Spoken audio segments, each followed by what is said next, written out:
기도함으로 9월 15일 월요일 새벽 기도회 시작합니다. 사랑의 하나님, 감사합니다. 오늘도 새로운 한 주를 시작하며 하나님을 기억하고 예배자로 살아갈 수 있도록 인도해 주심을 감사합니다. 이 시간 주님을 사모하는 심령마다 주의 성령으로 함께하여 주시고 예비하신 은혜로 채워 주시옵소서. 주시는 말씀 잘 듣고 삶 가운데 순종함으로 믿음의 본보기가 되는 그런 삶을 살게 하시고 우리가 가는 곳마다 그리스도의 향기를 나누는 복된 인생 되게 하여 주시옵소서. 주님의 거룩하신 뜻 가운데 거하는 귀한 하루 되기를 소원하며 참 좋으신 예수님 이름으로 기도합니다. 아멘. 다 같이 찬송가 251장을 부르겠습니다.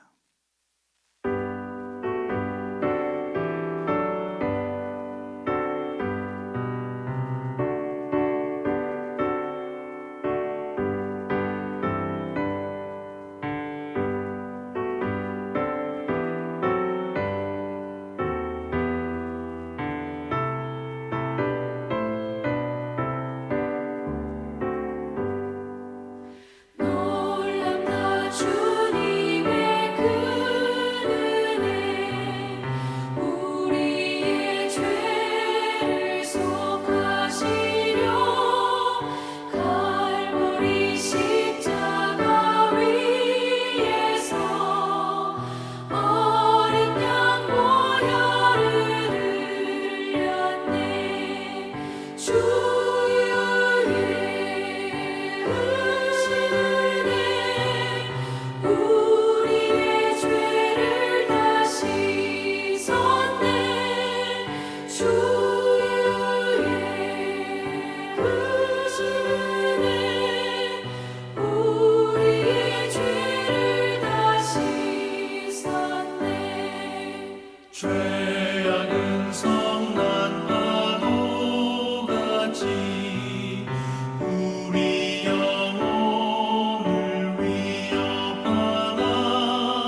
오늘 우리에게 주시는 하나님의 말씀은 로마서 13장 1절에서 7절까지의 말씀입니다.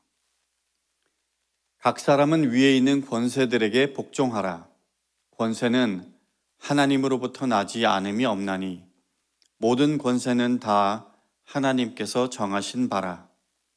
그러므로 권세를 거스르는 자는 하나님의 명을 거스름이니 거스르는 자들은 심판을 자취하리라. 다스리는 자들은 선한 일에 대하여 두려움이 되지 않고 악한 일에 대하여 되나니 내가 권세를 두려워하지 아니하려느냐. 선을 행하라. 그리하면 그에게 칭찬을 받으리라. 그는 하나님의 사역자가 되어 내게 선을 베푸는 자니라. 그러나 내가 악을 행하거든 두려워하라. 그가 공연히 칼을 가지지 아니하였으니 곧 하나님의 사역자가 되어 악을 행하는 자에게 진노하심을 따라 보응하는 자니라.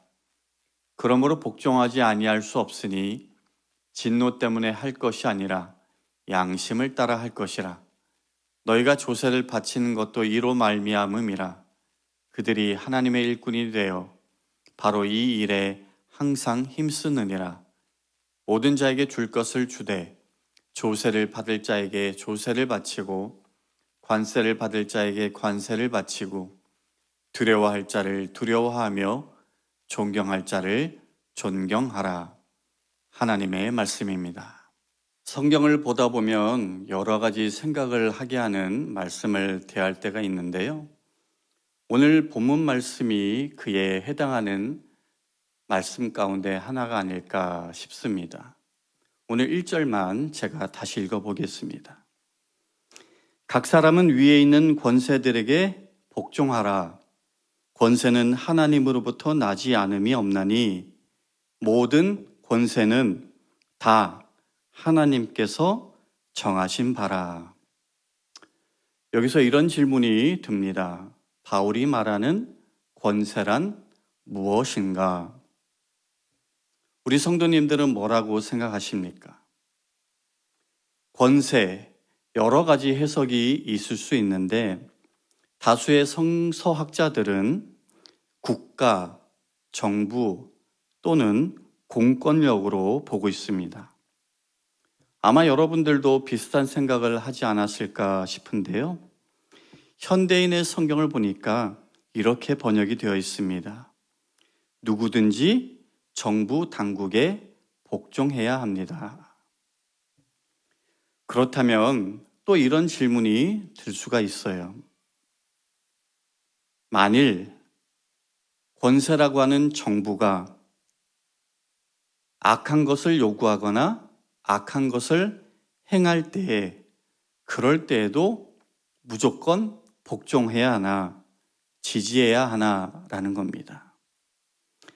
사실 내가 응원하고 좋아하는 정부라면 오늘 본문 말씀을 받아들이는데 크게 불편함이나 거부감이 없겠지만 반대의 입장이다라고 한다면 이 바울의 권세들에게 복종하라라는 이 말씀, 우리는 어떤 식으로든 회피하려고 하거나 아니면은 무시하려고 하지 않을까 싶습니다. 예를 들면 트럼프 정부가 들어선 이후에 미국의 대대적인 이민 단속이 이루어지고 있고 어떤 곳은 군대까지, 그러니까 공권력까지 투입되어서 불체자를 체포하고 있죠.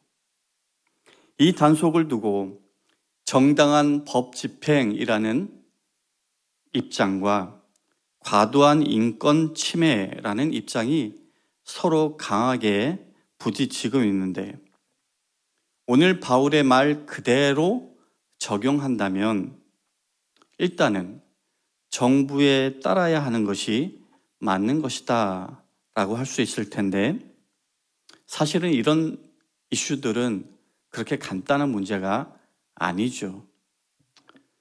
오늘날 미국만이 아니라 아시겠지만 우리가 떠나온 대한민국도 현 정부를 지지하는 쪽과 반대하는 쪽이 그 어느 때보다도 극명하게 나눠져 있는 것을 보게 됩니다. 그 가운데 개인이야 그렇다 치더라도 소수이긴 하지만 교회에, 보다 정확하게 말하자면 몇몇 교회 지도자들이 자신의 정치적인 입장을 예배를 통해서 공공연하게 나타내는 일들이 점점 잦아지고 있는 것을 보게 됩니다. 그런데 교회가 세상 권세들에 대해서 어떤 목소리를 내는 것은 비단 오늘날만의 현상은 아닙니다.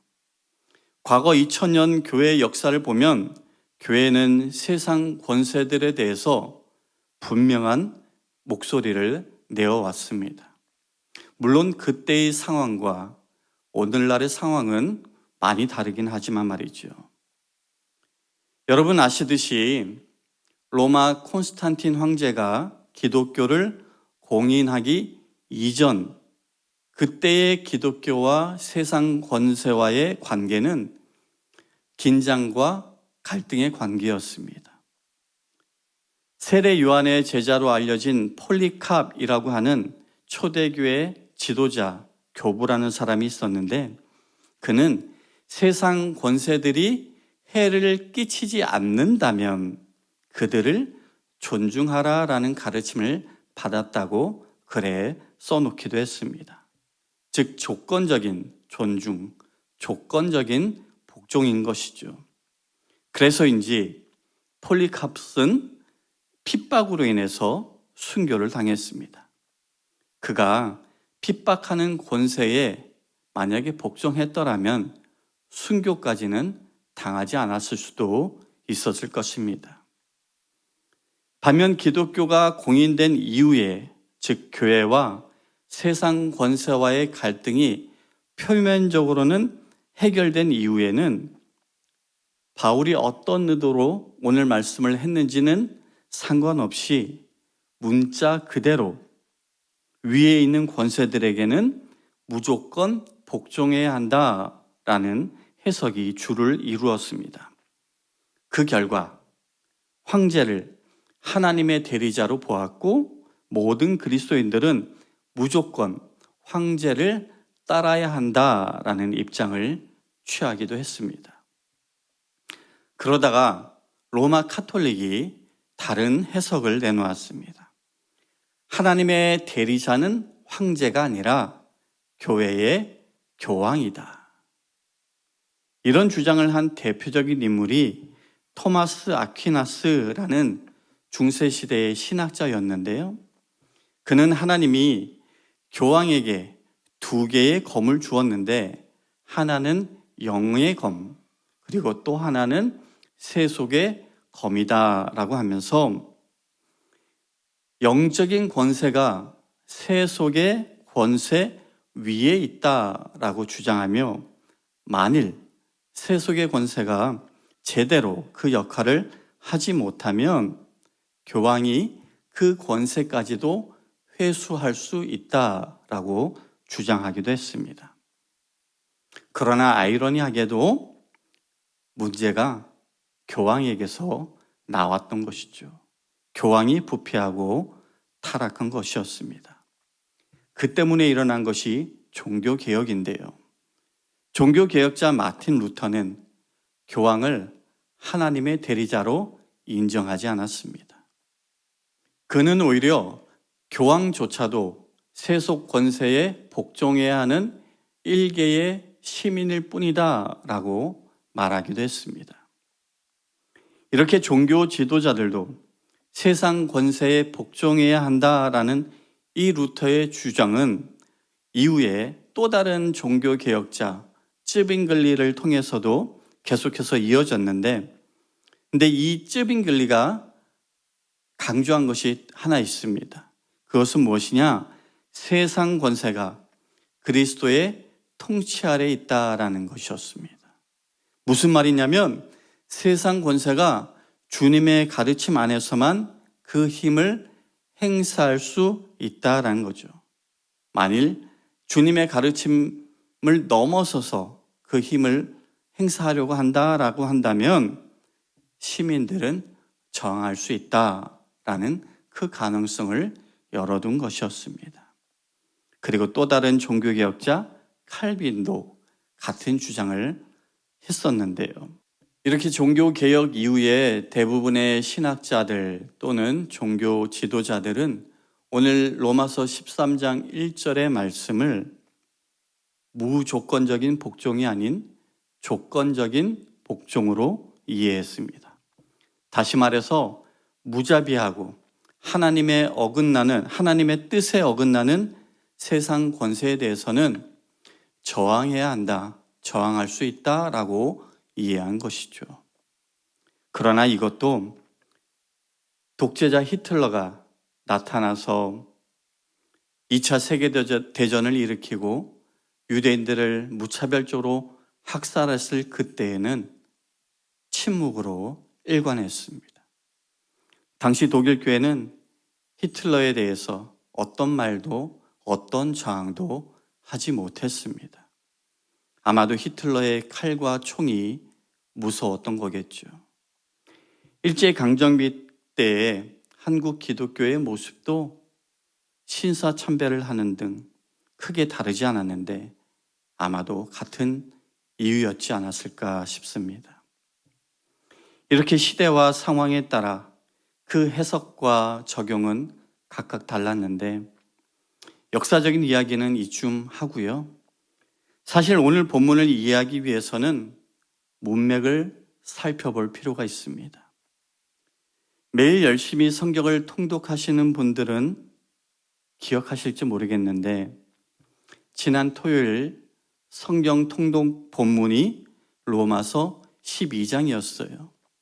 그 마지막 구절에 바울이 뭐라고 했는지 혹시 기억하시는지 모르겠습니다.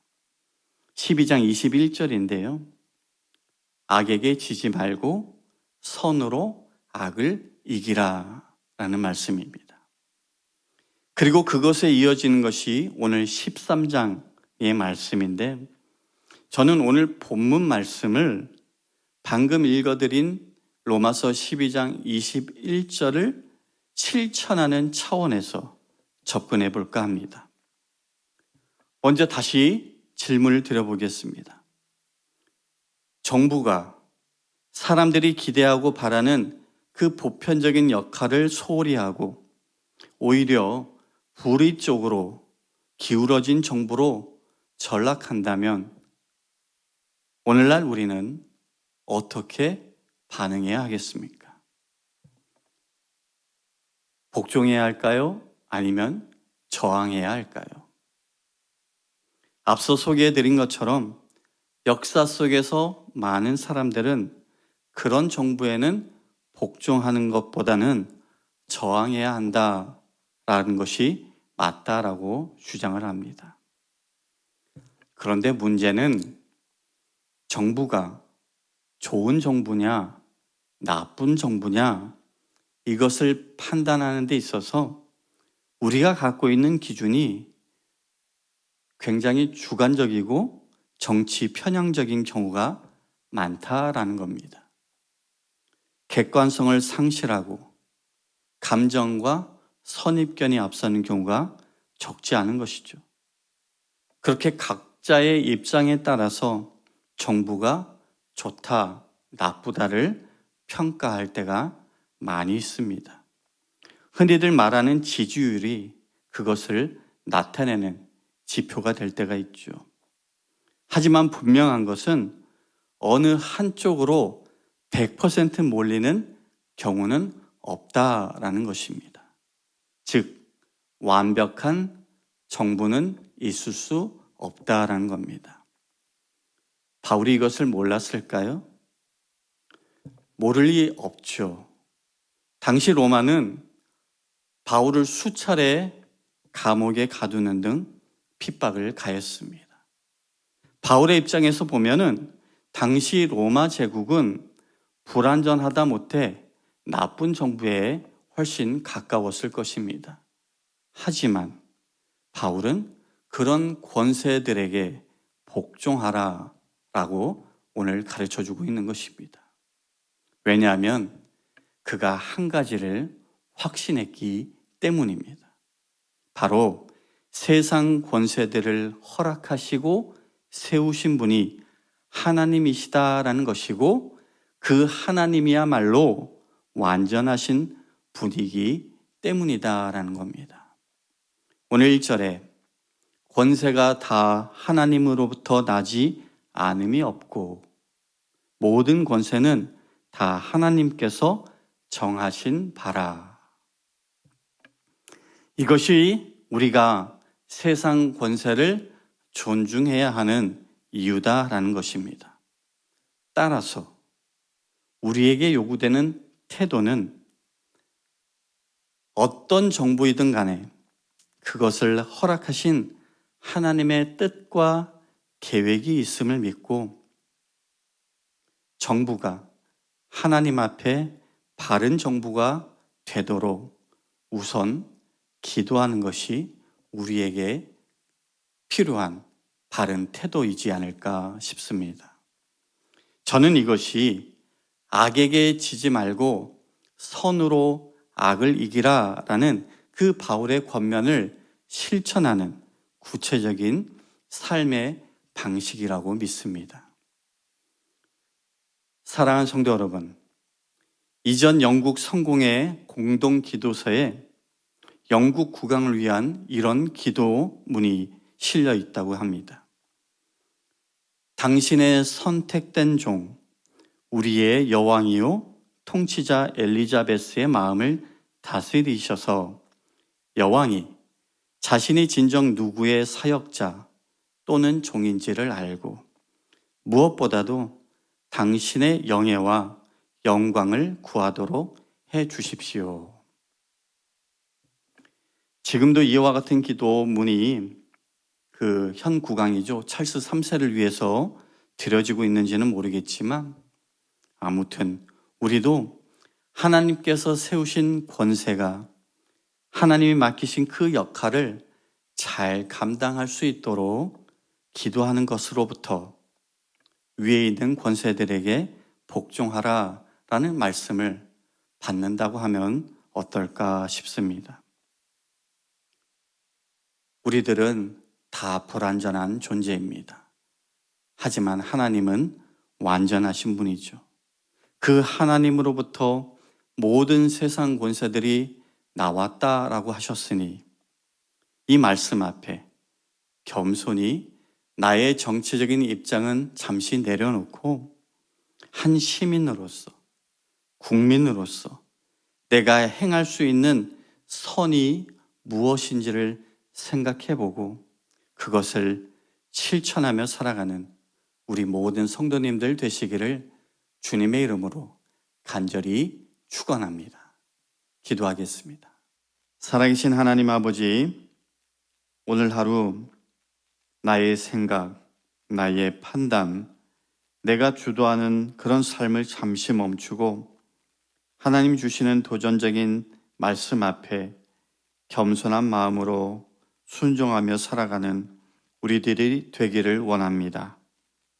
하나님이 선이라고 여기는 것으로 악을 이기며 살아가는 하나님의 백성들 되게 하여 주시옵소서.